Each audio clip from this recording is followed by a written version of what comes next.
Welcome to Insights at the Edge, produced by Sounds True. My name's Tami Simon. I'm the founder of Sounds True, and I'd love to take a moment to introduce you to the new Sounds True Foundation. The Sounds True Foundation is dedicated to creating a wiser and kinder world by making transformational education widely available. We want everyone to have access to transformational tools such as mindfulness, emotional awareness, and self-compassion, regardless of financial, social, or physical challenges. The Sounds True Foundation is a nonprofit dedicated to providing these transformational tools to communities in need, including at-risk youth, prisoners, veterans, and those in developing countries.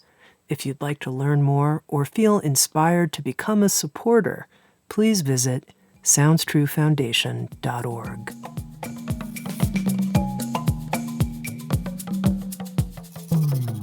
You're listening to Insights at the Edge. Today is a special rebroadcast of a special conversation that I had over 2 decades ago with Vietnamese Zen Buddhist monk Thich Nhat Hanh. Thich Nhat Hanh, to me, is like a living Buddha. He embodies the teachings of the Buddha with every step.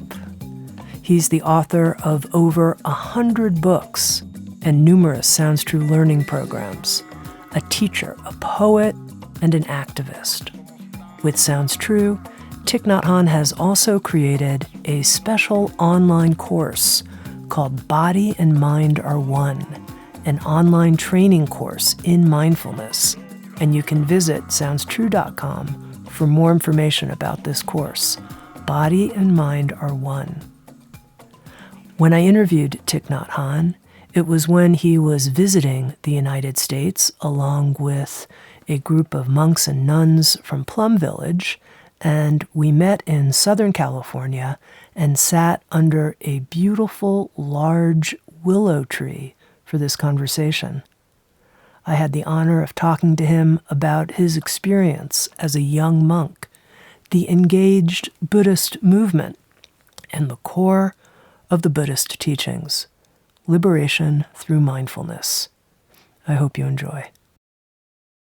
Ty, I wonder if you can start by going back in your life and talking to me about why you decided to become a monk when you were a child, how old you were, and what was that inspiration? I was 9 when I saw a picture of the Buddha in the cover of a Buddhist magazine. I saw the Buddha sitting on the grass like we do now, very peaceful, very solid. And I just wanted to be like him, someone like him, with some solidity and peace. Because I saw around me people were not very happy, very relaxed. And it was not a decision, it was a kind of desire. And then that seed of desire was in me, very clear, very strong. And it was watered by other events, like when I was 12, we climbed together as a school to a mountain in the northern part of Vietnam for a picnic. I was excited because I knew that there was a hermit living in the mountain. And a hermit is someone who practices in order to become like a Buddha. So I was very excited about meeting him. And when I arrived at the mountain, the hermit was not there. I was disappointed. But I discovered a well on the mountain where I drank very refreshing water, And I was completely satisfied because of that water. And I thought that it was the hermit who had transformed himself into a well, so that I can have a private audience with him. And the fact that I drank some of this water was very important to me, because during the time of drinking, I had the idea that that must be the best water in the world. And if I think now more deeply, I would say that the source of solidity, the source of peace and freedom must be symbolized by that kind of water. And although I did not meet the hermit in person, but I had the impression that my desire to meet the hermit was fulfilled, and it watered more the seed of the desire in me to become a monk. And at the age of 16, I was able to realize my dream to become a novice monk, and I had a very happy time being a novice. I think it's very important to be happy during the time you are a novice. If you can spend 3 or 4 years happily as a novice, you will succeed in your life as a monk or as a nun. I always tell my students about this. I was motivated in the very beginning to practice so that I have peace and joy and solidity in order to help other people. So Buddhism was already engaged Buddhism in that time. You practice not only for yourself, but you practice for people around you as well. So when I grew up as a monk, graduated from the Buddhist Institute, the war has become intense, and the suffering around us told us to practice in such a way that you can relieve the suffering around you. And that is why Buddhism was invited to answer the real questions of the time. And in that circumstance, what we call engaged Buddhism was born. Engaged Buddhism is the kind of Buddhism that people need in order to suffer less, in order to be more solid, more brave in confronting the difficulties of life.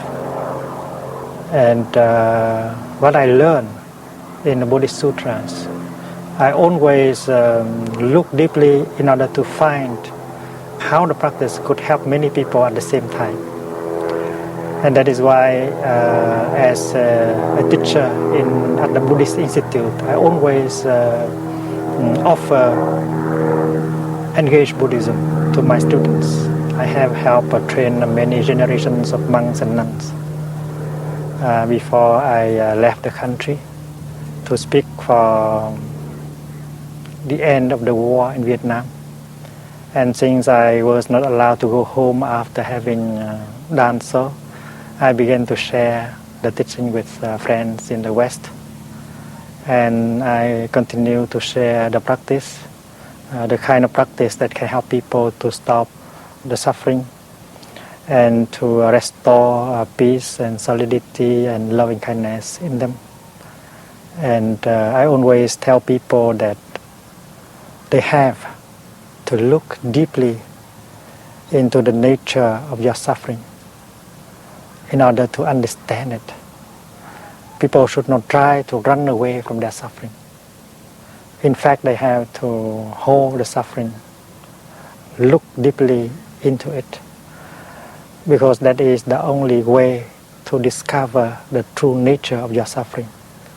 And when you have seen the true nature of your suffering, you have a chance to see the way out of suffering. And that is why suffering is considered in Buddhism as a holy truth, because a truth that can heal looking into the suffering, you see the source of suffering, the making of the suffering.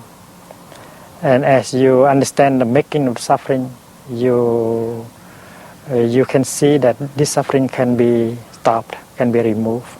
And there must be a way to remove, to transform the suffering. That is the fourth truth called Magga, the way out of suffering. And the way out of suffering must be found within suffering itself. Therefore, if you try to throw away your suffering, you have no chance to see the way out. Now you mentioned, Thai, engaged Buddhism, and I'm wondering if you can explain that a little more.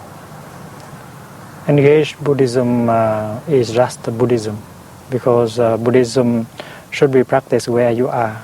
You don't need to be a monk to practice Buddhism. You can practice as a lay person. You don't have to go to a retreat in order to practice Buddhism. You can live your daily life and you practice in your daily life.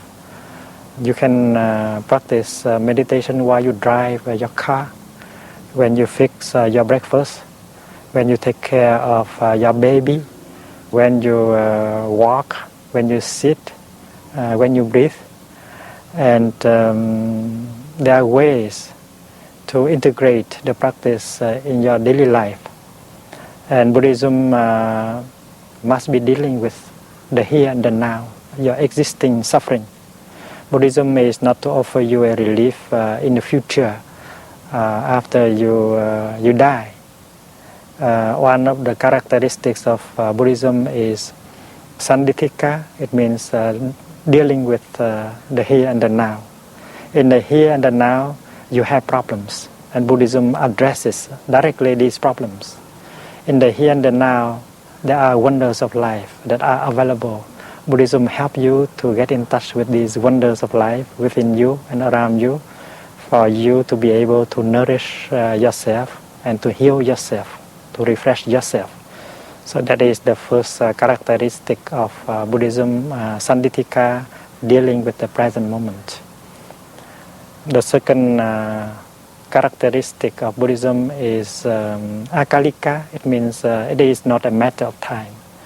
You don't have to practice 8 years in order to begin to see the fruit of your practice. As soon as you begin the practice, you can notice already a change within you, a transformation within you. Like when you learn about walking meditation, mindful breathing, or mindful drinking. If you apply the techniques of walking, of breathing, of drinking right away, you see that you live more deeply that moment of your practice. You get more joy, more peace, and you are able to recognize the positive and the negative aspects of the present moment. For the positive aspect that reveals itself in the present moment, you smile to it, you help it to grow, so you get happier. For the negative aspect of the present moment, you know how to embrace it, to accept it in order for it to have a chance to be transformed. And that is why Buddhism is said to be not a matter of time, Akalika.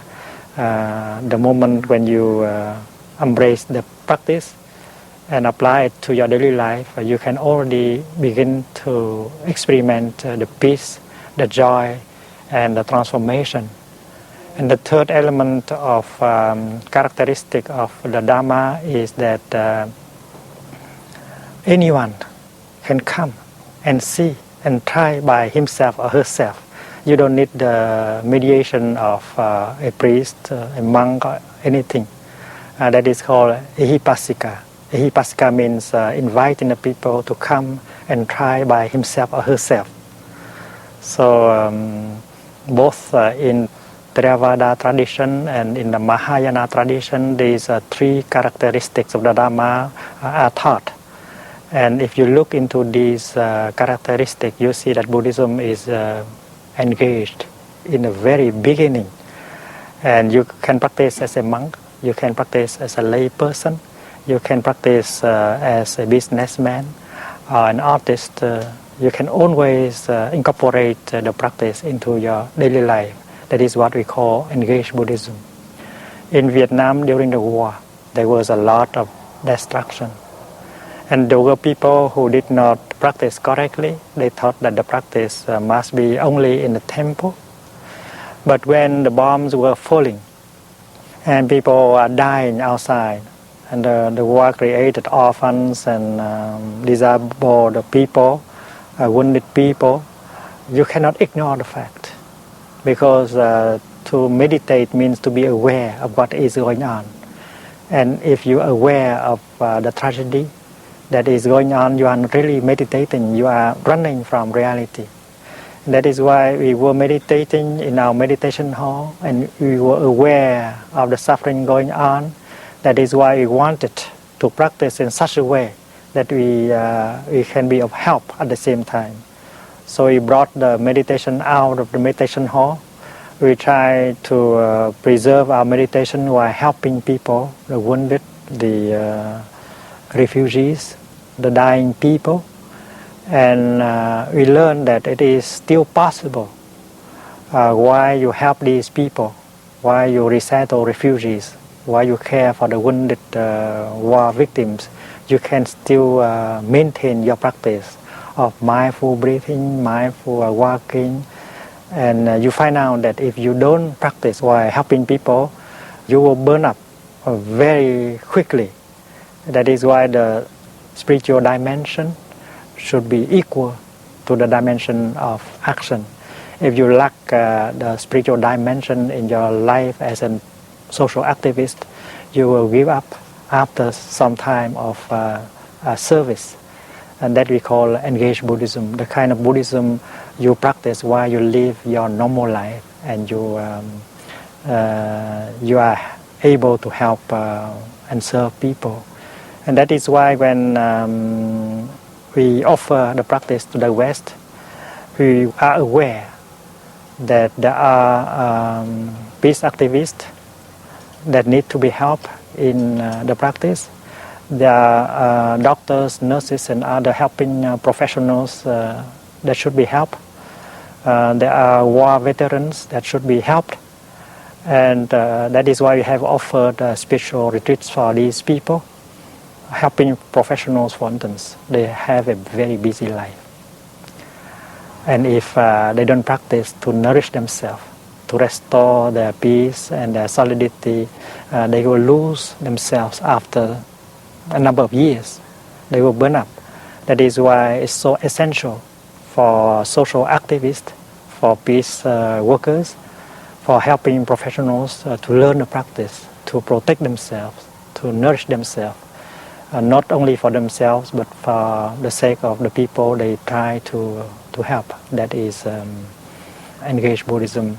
In fact, it is silly to describe Buddhism as engaged. But if it is not engaged, it's not true Buddhism. And still, because I've never really been clear about this, the reason that you were exiled during the war, how come? In 1966, the suffering of the war was so intense that we felt that we need someone over here, outside of Vietnam, to speak for the majority who suffer directly under the bombs. The warring parties, they did not do the job. They only claim for a total victory. They never spoke of reconciliation, ending the war. They only spoke about a total victory, both the communist and the anti-communist. And yet the majority of us caught in the war, we did not care for a total victory. We very much care for the end of the killing and the reconciliation between brothers. Because although Americans were involved in the war, Vietnamese were killing each other as well. That is why we did not want that to happen.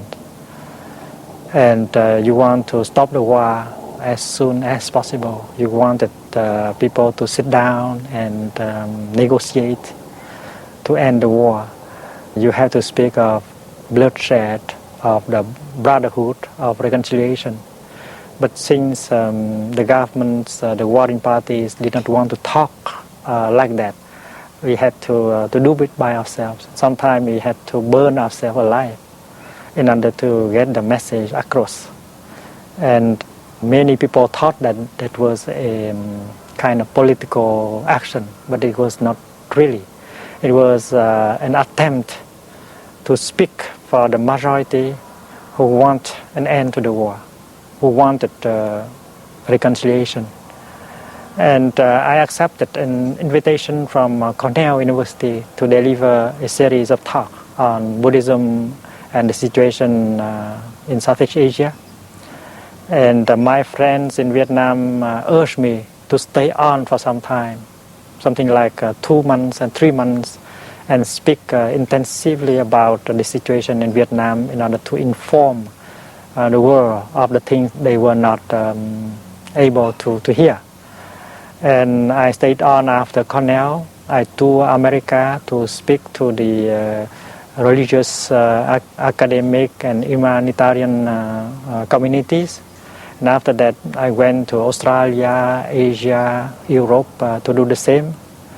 And because I was speaking about ending the war, reconciliation, the warring parties did not want me to go home. You say, Thai, that sitting meditation is not enough, is not sufficient to transform someone's life. And I think that many people who practice meditation in the West, they have their sitting practice, then they go about their life. And I'm curious why you say that it is not sufficient and what you mean by transforming one's life. Sitting meditation is just one part of meditation. If you listen to the teaching of the Buddha, for instance in the Sutra on the 4 foundations of mindfulness, you see that the practice should be carried on, not only in a sitting position, but also on the lying position, walking meditation, standing position. And when you do things like holding your begging bowl, putting on your dress, washing your feet, meditation should go on. If you practice only sitting meditation, you might get some transformation, but not enough in order to change your life completely. Because in you there is a very strong energy that is always there to push you to do things that will make you suffer. And if you don't practice being mindful the whole day, and then every time that kind of energy manifests itself, you will not be able to recognize it, and you allow it to push you to say things and to do things that will create damage and destruction in your relationship and so on. There are many of us who are aware that there are things they don't want to say, they don't want to do. They are intelligent enough, more than enough, to know that if they say that, if they said that, if they did that, they will destroy their relationship, their happiness. And yet when the time comes, the energy is so strong, and finally they did it, finally they said it, in order for them to regret later on, and that repeats itself a lot of times. And that means our habit energy is very strong. It might have been handed down to us by several generations of ancestors. So that is why in order to be able to deal with the habit energy and not to suppress it, we have to be mindful all day long. Sitting, walking, standing, doing things, we have to follow our breathing in order to keep our mindfulness alive. And if all habit energy begins to show its head, and then we'll be able to know. We only need to breathe in, to breathe out mindfully, and to say, hello, my all habit energy, I know you are there, I will take good care of you. That is enough in order to keep your habit energy not exactly in control, but to embrace it and not to let it lead the way, because in you there is the energy of habit energy, but there is something else, that is the energy of mindfulness. The energy of mindfulness is holding tenderly the habit energy and take care of it like a big sister taking care of the younger sister, and then you'll be safe. And after every time your habit energy is recognized and embraced tenderly like that, it will lose some of its strength. And the next time when it appears, it will be a little bit weaker. And if you practice like that for a certain time, you'll be able to reduce that energy to a minimum, and you will no longer feel that it is stronger than you anymore. Do you think it's fair to say that if you live every moment in the present moment, that is a definition of enlightenment? I mean, traditionally, there's some idea in Buddhism that we practice so that we can eventually become liberated. So I'm curious what your definition of liberation or enlightenment is. Our happiness, our peace depends very much on our freedom. Because if we are not free from our sorrow, our afflictions, and then there will be no stability, no peace, no joy, no happiness. And the only way for us to deal with our afflictions, to free ourselves from our afflictions, is to go back to the present moment.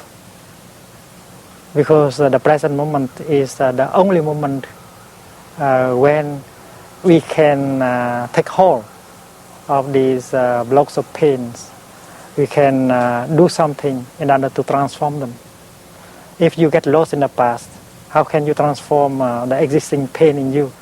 If you get lost in the future, how can you take hold of your pain and transform it? That is why you have to go back to the here and the now in order to touch your pain, your sorrow, for the sake of transforming it. So mindfulness is to go back to the here and the now and take care of the real thing, life. Because life is available only in the here and the now. And if you are able to establish yourself in the here and the now, body and mind united, you'll be able to take care of the sorrow, of the pain. You are able to look deeply into their nature. You are able to understand the nature of your suffering and your pain. And out of that understanding and insight, you can liberate yourself from these blocks of pain and sorrow. And you realize freedom. That is emancipation. Freedom from your own afflictions. And that freedom is essential to your real peace and happiness. The present moment. In the beginning, you might think that the present moment is not the past, is not the future. But as you continue to look deeply into the present moment, you see that the present moment contains the past and contains the future. And touching the present moment, you touch the past, you touch the future, and you can even heal the past and create the future while you dwell firmly in the present moment. The Buddha said that your appointment with life is in the present moment, and therefore everything you practice, whether it is mindful breathing, mindful walking, mindful doing things, it's just to go back to the present moment, to become truly alive and to be able to take care of what is there, because life is available only in that present moment. So if you understand the expression present moment in that way, you couldn't say that, well, why do I have to refrain from thinking about the past or thinking about the future? Do I have the right to make plans for the future? Yes, you do. But you can establish yourself firmly in the present moment while planning for the future, because that is the only effective way of planning for the future. If you lose yourself in the fear, in the worries, you cannot plan for your future. That is why to worry about your future, to be afraid of your future, is not planning for your future. Planning for your future is to be there in the present moment with all your lucidity. That is why touching the present moment is at the same time touching the past and touching the future.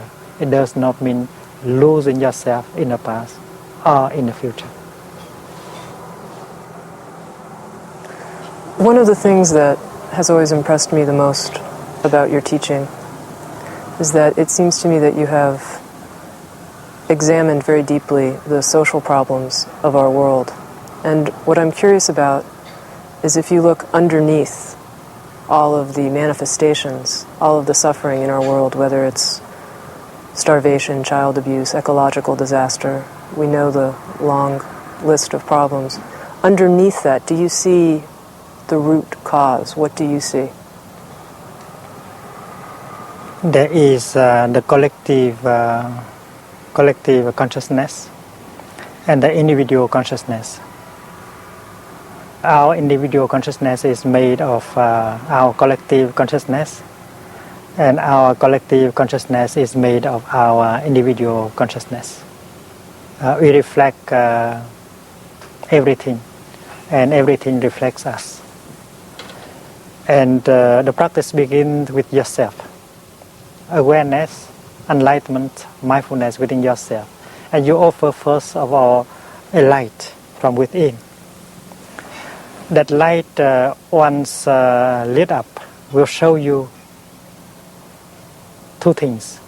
What is wrong in you, what is not wrong in you. What is not wrong, you try to maintain and develop. What is wrong, you try to transform. And while practicing that, you realize that you have the capacity of seeing what is wrong around you and what is not wrong around you. So you see that you are connected to your society. And what you are doing for yourself, you are doing it for your society also. When you refrain from using drugs and intoxicants, you do not do it only to protect yourself. You do it for your children, for your friends, for society at the same time. Because if you don't do it, how can you expect other people to do it for you? Therefore, you practice for all of us. And your practice has already had an impact on me and on other people. You have already begun to change the world by lighting up the lamp of mindfulness in you and recognize what is positive in you to be nourished and negative in you to be transformed. You have begun your social action from yourself. And when I see you doing like that, I receive your light. I know that in order to be worth of you, I have to do the same. I have to light up the candle in me. I have to recognize the positive and the negative in me. I have to take care of both aspects. And we form a kind of sangha of two people. And when a third person comes in, they go struck by our light, our awareness, our practice. And they join our sangha. We have 3 persons. And from that base, we advance and we create the collective awareness, the collective environment. And if you happen to be a movie maker, I happen to be a writer, and then we use our talent in order to help create that kind of collective awareness. That is enlightenment. People have to be enlightened on their own situation. And that is why enlightenment is so crucial for our survival, for our happiness. in our society, we have witnessed to several forms of enlightenment. Maybe we don't call it them enlightenment, but they are real enlightenment. Like in North America, you are aware already that smoking hazardous to your health, and you make an inscription on every package of cigarette. Be aware, smoking might be dangerous, and that is a form of enlightenment.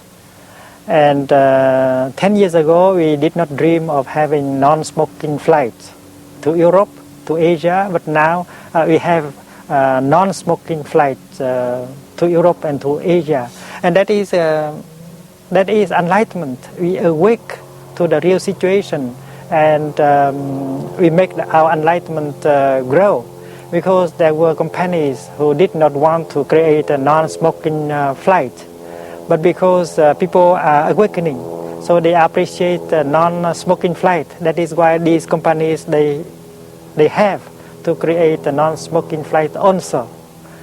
And suppose you you are more aware on what you are eating. You don't want a lot of fat, of cholesterol, and because you want to consume less cholesterol, you want to protect your body, and the degree of enlightenment is important. That is why manufacturers of food, they have to comply with your wish, and they have to join in the work of enlightenment. And if you are a cineast, a teacher, a writer, an artist, you can always bring your talent into helping our enlightenment to grow. And that is the hope for our world. Meditation is not the business of monks and nuns alone. Meditation is the business of every one of us, whether we are politician, or economist, or teacher. We have to get enlightened. We have to wake up to the situation of our world. If we don't want the destruction of our world, if we want the world to survive, and then we have to speed up that kind of awakening, of enlightenment. Otherwise, it will be too late. That is why no one can be indifferent about enlightenment or awakening. The quicker we wake up, the better the chance we have for our children and their children. Often it seems that even with all of our best efforts, the world is still going down the tubes. And I wonder if that ever depresses you, or if you feel that it's kind of a useless effort in a way, because people have been trying for so long and the world is not really improving in many ways. Despair is the word, and we should do everything in order to prevent despair from overwhelming us. During the war, there was very difficult moments. It sounds like the war was going forever, wouldn't have a chance to stop it. So I was in the midst of the war, and several times young people, they came to me and asked, "Thầy, do you think that the war will have a chance to end tomorrow or after tomorrow?" It was very hard for me, because I did not see any chance for the war to stop very quickly. And yet, I have to give an answer. I have to breathe in and breathe out very deeply, and sometimes very long before I say something. I said, "My dear students, my dear friends, the Buddha said that everything is impermanent. It cannot last forever, a war. Every war has, in the past, has been ended. So this war has to follow the law of impermanence. Let us do whatever we can do in order to speed up its end, and not to allow ourselves to be overwhelmed by despair." I think the same way I would like to follow today. We have to pay attention to what is not going wrong, and we have to do whatever we can do today in order to help change the world, and not to let ourselves be caught in that kind of worry and despair. If there are trees that are dying in your garden, you must be aware so that you can do something to save these trees. But at the same time, you have to pay attention to the trees that are not dying. They are still robust, they are still vigorous, and you should not allow yourself to be caught in despair when your garden still has many beautiful trees. So embrace the beautiful trees, enjoy them so that you can get nourished, and not to let the sight of a few trees dying to overwhelm you and to make you hopeless. That is my advice to my students. We have to ask ourselves whether today, this morning, we can do something, and this afternoon we can do something, and not just sit there and ask the question whether we have a future or not. Whether we have a future or not, it depends on our way of being this morning, on our way of being this afternoon, on whether we can do little things in the morning and little things in the afternoon. During this recent visit to America, you have uttered a very controversial statement that has shocked some members of the audience. You've been talking about God as an all-inclusive idea. And first of all, I'm curious, when you use the word God, what you mean by it. But you have said a couple times in public that God is a lesbian. And this has sent some reactions through the audience. And I wanted to ask you what you mean by that and why you feel that's an important thing to say. God is beyond religion. Religions can get into conflict with each other, but God is the ultimate reality that got beyond religion. To me, God is the ground of our being. It is like the water is the substance of all the waves. We suffer because we are caught in the forms, in the perceptions of what we are. If we are able to penetrate deep into our true nature, namely God, we will suffer much less and we will stop suffering. There is a lot of wrong perceptions and discriminations that we have created by ourselves.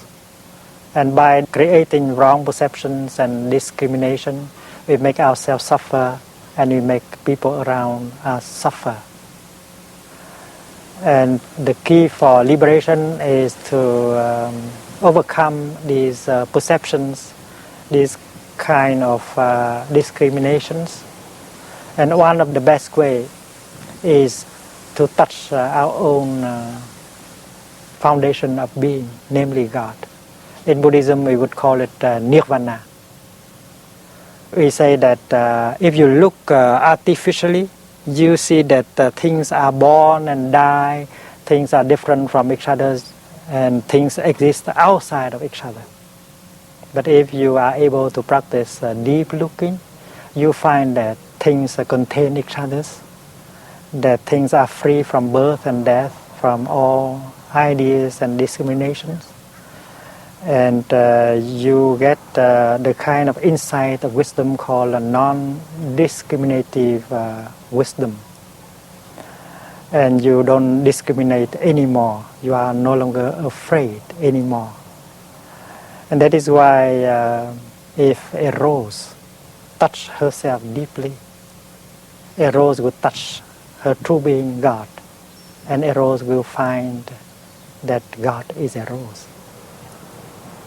If a rabbit is able to touch herself deeply, her ground of being deeply, and the rabbit will lose all her fear and her depression and all her complex, because realize that God is a rabbit. The blue sky, if she touches herself very deeply, she would know and would say that God is the blue sky. The mountain also. If the mountains become itself and touch its nature deeply, the mountain will realize that God is a mountain. So the African will realize that God is an African. And a child would be able to see that God is a child. a woman would know that God is a woman. And that is in that context that I said God is a lesbian. Why not? He must be a lesbian in order for you to have a chance to liberate yourself, to get to the highest understanding, because you and him, you are one. You've been listening to a special broadcast of Insights at the Edge with Thich Nhat Hanh. If you're interested in taking the online course, Body and Mind Are One, please visit SoundsTrue.com. In this course, you'll receive over 7 hours of teachings along with guided audio meditations. Thank you for listening to Insights at the Edge. You can read a full transcript of today's interview at SoundsTrue.com/podcast. And if you're interested, hit the subscribe button in your podcast app. And also, if you feel inspired, head to iTunes and leave Insights at the Edge a review. I love getting your feedback, being in connection with you, and learning how we can continue to evolve and improve our program. Working together, I believe, we can create a kinder and wiser world. SoundsTrue.com, waking up the world.